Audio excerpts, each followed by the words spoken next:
여러분 안녕하세요. 19세기의 위대한 군사이론가인 카릴 폰 클라우제비츠는 전쟁이란 다른 수단을 통한 정치의 연장이다 라고 말했습니다. 그러한 정치를 계속하기 위한 수단 중에는 너무 청렴해서 언뜻 보기에 설계자가 무엇을 생각하고 있는지 알 수 없는 경우도 있는데요. 물론 이럴 때야말로 토픽이 나설 차례입니다. 이번에는 그런 것들에 대해 소개하고자 합니다. 그럼 바로 시작할게요.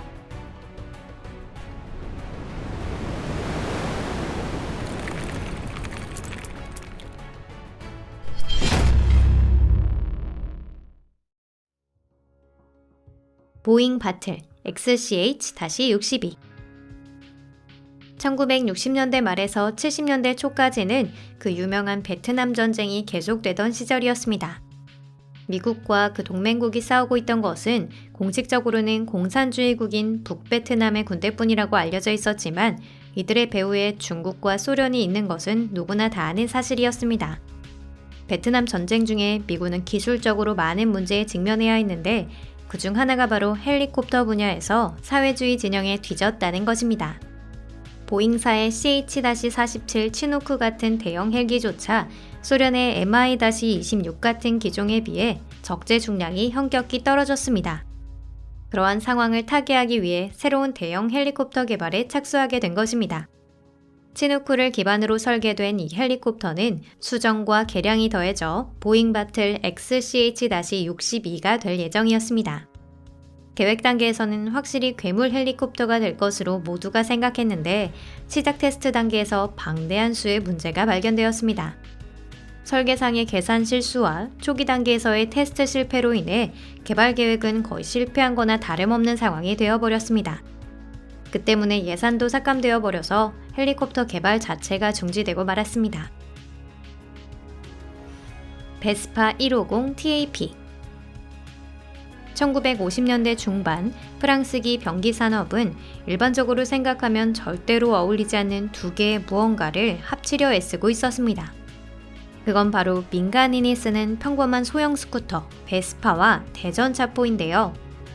그렇게 해서 이 세상에 나오게 된 기괴한 키메라를 베스파 150 TAP라고 명명했습니다. 이 전투용 스쿠터는 공정부대로서 적진의 배후에 쉽게 공중투하시킬 수 있을 것이라는 기대를 한몸에 받았는데요. 계획으로 보면 두 대 한 조로 행동하면서 한 대는 포격을 하고 다른 한 대는 탄약 운반을 담당한다는 것입니다. 언뜻 보면 확실히 도움이 될 것도 같습니다. 그런데 도대체 어디에 문제점이 있었던 걸까요? 가장 큰 문제는 스쿠터 자체가 오프로드용이 아니었다는 것입니다. 비포장 도로를 가는 조건에서 병사들은 무기와 탄약만으로도 힘든데 본래 타고 가야 할 스쿠터까지 직접 운반해야 하는 상황이 되어버린 것입니다. 또한 이것의 외형 역시 병사들 사이에서 수많은 농담거리가 되는 신세였습니다. 스쿠터의 구조상 병사는 포신을 사타구니로 조여 말을 타는 듯한 상태가 되어야 했는데요. 이것이 모종의 프로이트적 연상을 불러일으킨 것입니다. 그렇기에 이 차량은 그런 호기심의 눈으로 보여지기만 할 뿐 널리 애용되거나 사용되지는 못했습니다. 알제리나 인도 차이나 반도 전투에 투입됐을 때도 현지 부대에서는 스쿠터에서 대포를 떼어내 평범한 전령용으로 사용한 것에 그쳤습니다.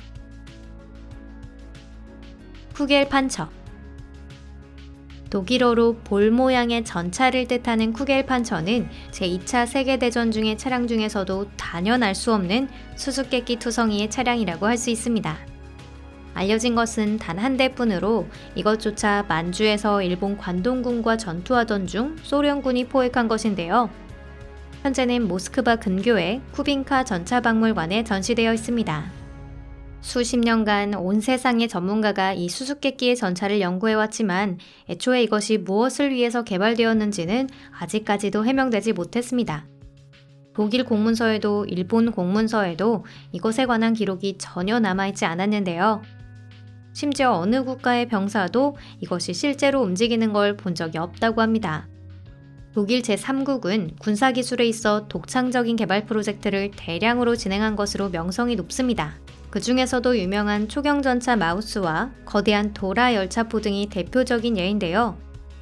하지만 그 중에서도 이 공 모양의 전차는 그 기묘한 모습과 정보가 거의 없다는 점에서 단연 돋보입니다. 아브로 캐나다 VZ9 아브로카. 여러분은 혹시 이런 음모론을 들어보신 적이 있으신가요? 이 음모론에 따르면 유명한 하늘을 나는 원반은 독일 제3국에서 발명된 것으로 남극이나 달에 있는 나치 비밀기지와 같은 곳에서 왔을 가능성이 있다고 주장하고 있습니다. 물론 이것들은 아무 근거도 없는 넌센스에 가까운 이야기예요. 하지만 정말로 UFO와 비슷한 모양을 본따 만든 나라가 있습니다. 그게 바로 미국입니다. 제2차 세계대전이 끝난 지 얼마 되지 않았을 때 미 공군은 극비리에 캐나다의 아브로 에어크래프트사에 전에 없던 비행 무기를 발주했던 것인데요. 그들은 전투기 역할을 할 수 있고 수직 이륙이 가능한 공대공 전투무기를 의뢰했습니다. 도면을 보면 마치 하늘을 나는 원반과 같은 모양을 하고 있습니다. 이 프로젝트는 1950년대를 통틀어 거의 계속 개발이 진행되었습니다. 그 결과 2개의 시제기가 만들어졌는데 안타깝게도 시험에서는 최악의 결과를 남기고 말았습니다. 하나도 아니고 추력, 안정성, 상승성에 모두 심각한 문제가 있다는 것이 발견된 것인데요. 곧바로 이에 대한 해결책도 제안되었지만 프로젝트는 실패한 것으로 간주되어 1961년에 전면 중지되었습니다. 차르 전차. 여러분도 모두 아시다시피 전차가 역사상 최초로 등장한 것은 제1차 세계대전 중의 일이었습니다. 당시 참전했던 거의 모든 나라가 장갑차를 독자적으로 연구하고 있었는데요.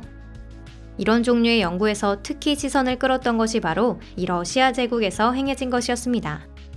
책임자는 레벤덴코라는 이름의 기사로 전차 제조의 역사에서 보면 한층 더 수수께끼 같은 인물입니다. 레벤덴코라는 성은 우크라이나인의 것이었으므로 당시 러시아와 오스트리아, 헝가리 이중제국으로 분할되어 있던 현재 우크라이나 영토 어딘가에서 태어났을 가능성이 높습니다. 하지만 탄생지와 생년월일에 대한 정보가 없기 때문에 확실한 것은 말하기 어렵습니다. 레벤덴코는 가난한 사람은 아니었을 겁니다. 번듯한 자신의 연구소를 가지고 있었고 게다가 러시아군을 위해 다양한 프로젝트를 수행하고 있었는데 그것이 레벤덴코를 더욱 수수께끼로 만들고 있는 부분 중 하나입니다. 1917년에 미국으로 건너갔지만 그 이후의 행적은 또 불명으로 남아있습니다. 이 정도면 거의 실존 인물이라기보단 수수께끼 그 자체에 가까운 것 같습니다. 1915년에 레벤덴코가 설계한 차르 전차는 우리가 흔히 아는 현대의 전차 같은 모양이 아니라 거대한 포대처럼 생겼는데요.